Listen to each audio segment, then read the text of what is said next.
Friends, చూడండి, విజయవాడ ప్రాంతంలో Bombay colony, Singh Nagar ఈ వరద తీవ్రతకి మునిగిపోయిన పరిస్థితులు చూసారా? ఆ ఇళ్లల్లో వాటర్ క్లీన్ చేయడానికి ఫైర్ ఇంజిన్లు, ఇంకా కొన్ని ప్రాంతాల్లో నిలిచిన వాటరు. ఈ వాటర్ వల్ల చాలామందికి డిసీజెస్ రాకుండా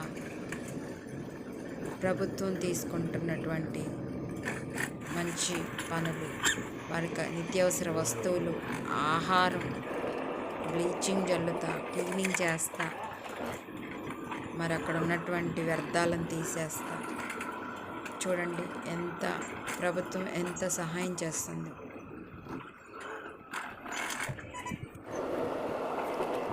ఎంతోమంది కార్మికులు కష్టపడుతున్నారండి ఈ వరద ప్రాంతంలో ఉన్న వారందరి కోసం.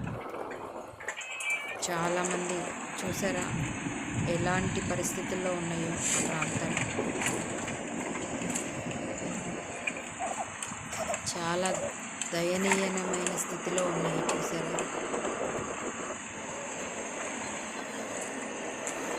పరుపులు తడిచిపోయి, మంచాలు తడిచిపోయి, విరిగిపోయి, గోడల నిండా చెమ్మ, ఇల్లు ఫ్లోర్లు తడిచిపోయి, ఒక ఫ్లోర్ తడిచిపోయి, వీధుల నిండా మరి ఆ డ్రైనేజ్ వాటర్ కలిసిపోయి ఈ వాటర్ని తీసేస్తా. పారిశుద్ధ్య కార్మికులే కావచ్చు, అనేక మంది ఇక్కడ చాలా కష్టపడుతున్నారు. అందరి సమిష్టి కృషి.